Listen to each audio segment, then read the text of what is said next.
Hey, Internet friends. It's been a while. I became a little too aware of everything there for a while. I got a little too cynical.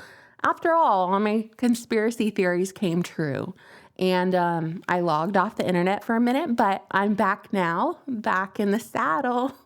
I want to do a little follow-up on a series of videos I did back in 2017, 2018 about these DNA testing companies that were basically ran by the two distinctive groups.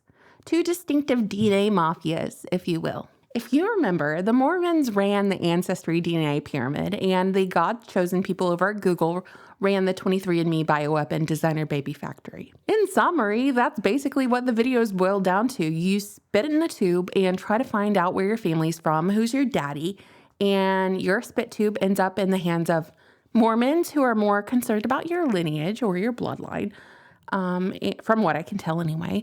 And the small hat Google people are more concerned about your health, in quotes, and how to monetize your genome. We laugh, but it's not actually funny, and I wish that bird in the background would be quiet. Sorry if you're a headphone listener.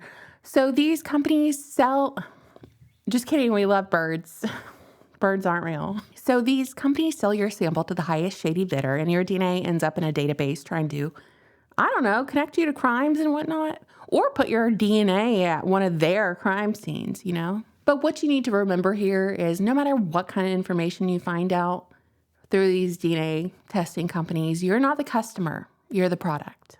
Now we're up to speed. Following a data breach that revealed personal information for almost 7 million user accounts last year, 23andMe is currently dealing with over 30 lawsuits. 23andMe, which went public in 2021 and was valued at $6 billion, is currently in danger of having its stock delisted from the NASDAQ since it is still trading below $1 a share.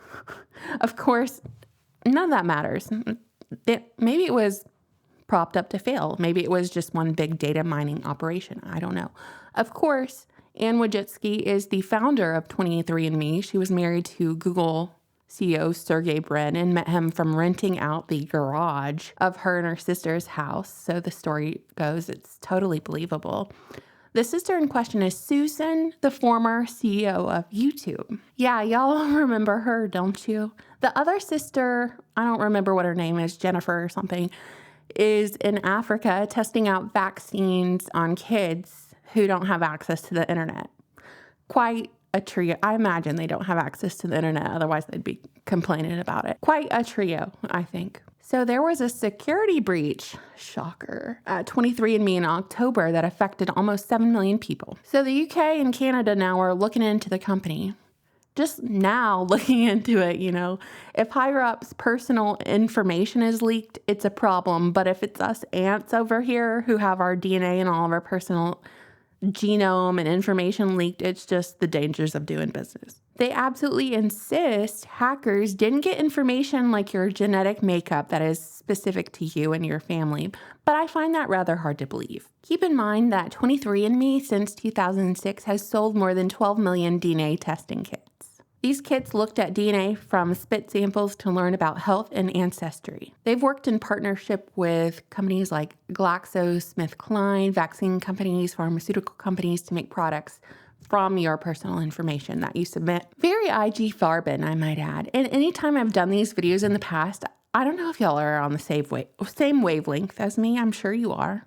I always think about these cartoon witches who, you know, are hunched over some bubbling cauldron of what green slime, and the last ingredient for their potion is a lock of hair. That's these people to me. That's what they're doing, basically. Anyone else think so? I think we might be onto something. Anyway, the UK and Canada are looking into the hack to see if there were any privacy violations and to make sure that data is safe. Yeah, right. While the UK and Canada investigation was announced on the day I'm filming this, I want to show you this really crazy headline from October 2023 when one of the data breaches occurred. 23andMe user data stolen in targeted attack on Ashkenazi Jews. Just on them, y'all. Okay, 23andMe said that hackers used guesses to get into the system and stole data from the DNA relatives feature. Hackers put information on breach forums, first targeting Ashkenazi Jews, and then selling accounts for $1 to $10 each. $10 each. I'm just reading the article, y'all. I'm summarizing it as I go along. It goes on to say that this affected hundreds of thousands of users, some of whom were Chinese. Sorry, Chinese, you didn't make it into the headline. Better luck next time. Display names, sex, birth years, and genetic ancestry results are among the data that was stolen. Some of the information reportedly includes profiles of high-profile individuals like Mark Zuckerberg, Sweet Baby Ray's Mark Zuckerberg, Elon Musk, and Sergey Brin, though its authenticity is uncertain.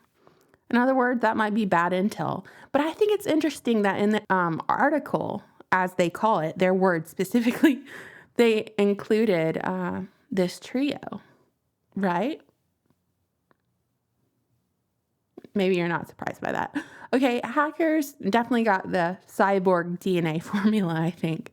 So in summary, if we could take a lesson away from all this, I think it would be: don't spit in a tube and give it to greedy strangers. Keep your spit in your mouth. Keep it to yourself. I think that's a message we could all get on board with. This was just a quick update, internet friends. I have some other updates I'm recording today, which are definitely more important than this. But I just wanted to give you the latest on the never-ending DNA testing kit saga. Bye.